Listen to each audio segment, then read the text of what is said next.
everything, and people, I think they all realize what the people want to hear. Right. They want to hear the news. They don't want the Foxes and the Newsmaxes of the world anymore because they don't talk about the therapeutics that work. They don't talk about mandates, against mandates. They don't talk about machines. What's up, everybody? Major Retired Richard Ojeda here. And if we can still find any place that retails the worthless My Pillows, we're going to have to buy them all up and create a My Padded room for Mike Lindell. This guy has gone completely fallen off the deep end, even for him. They're not allowed. They're not even allowed to. One of the things that was very revealing was when when I'm getting attacked, it's because, okay, we thought that maybe Fox News, after Smartmatic sued him on February 4th, 2021, that Fox News and Newsmax and every other conservative, most of them, would not talk about machines anymore. Oh, Fox got sued, right? Okay, you ready? In the last 14 days since I announced it, the mainstream, all the bad media has went completely Fox on me. When they don't attack me, then you know I'm really over target, right? Yeah, the My Pillow guy is still in the news, but barely. His conspiracy theories are getting so insane that reputable people have long ago left him in the dust, and now even Newsmax is shying away from his insanity. All you rotten journalists out there, I've used it for a year and a half to get the word out. Thanks for helping save our country. But now they don't call. I got Jim McCoskey. I'm texting these rotten journalists. You don't call. You don't write. I haven't seen him in a long time. They don't answer my phone calls. I mean, I've befriended a lot of them over there from the Daily Beast and the Business Insider and the horrible Yahoo News and the rotten Political, Huffington Post, Washington Post, New York Times. I could go on and on. They're all on my phone. I could call them one after another here and they won't answer. Any other time they answer me, I always answer them when they call. When you're too crazy for Newsmax, you've truly achieved a level of lunacy few have ever reached. Mike Lindell's paranoia is sillier than any science fiction out there. Just listen to his ramblings in his loony CPAC interview. They have been told not to call me, not to write articles on me. That's really censorship. When you get Big Brother tells the bad media not to come after me.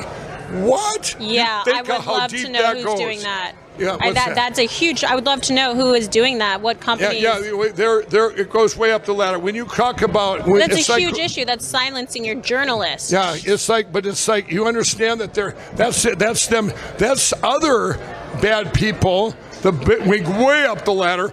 Ordering all these outlets, don't do anything to Mike Lindell because he's using you to get the word out. That's scary stuff. This is what I'm up against. I'm at a level you can't even imagine. Yeah, Mike Lindell's stories are soon going to start beginning with bright lights showing up in the sky and ending with little green men beaming him back to Earth. If you listen to Lindell and don't hear a person that is truly disturbed, then you may want to set yourself an appointment with a mental health professional ASAP. Now, I'll tell you, if we would have went to bed on at 3 in the morning, if they hadn't overrode the algorithms, if our great President Donald Trump and all of you had not overrode the algorithms of the machines, just like Carrie Lake just did last night, right?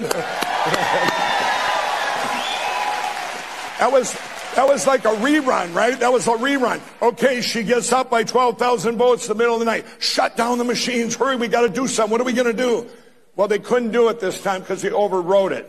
Finally, someone on the right is explaining why when candidates they like win, there's no election fraud. It's because they overwrote the algorithm. So this, I'm sure you know, is Mike Lindell of My Pillow fame on the CPAC stage repeating one of the most absurd statements about how election works. What does he mean by overriding the election algorithm? Sounds an awful lot like the candidate you like was actually winning, so you threw all of your garbage nonsense about voter fraud out the window. What's even more frustrating about this situation is that Arizona, the state Carrie Lake won in, is one of the states Mike Lindell sued to block the use of voting machines he said were fraudulent. People like Lindell and Marjorie Taylor Greene are unstoppable on the right, despite being entirely incoherent, having no sound policy analysis, and offering conspiracy theories instead of actually doing the work to help the American people. And their message is sadly resonating and being propped up again and again by the right's media ecosystem. The Guardian reports that Lindell has poured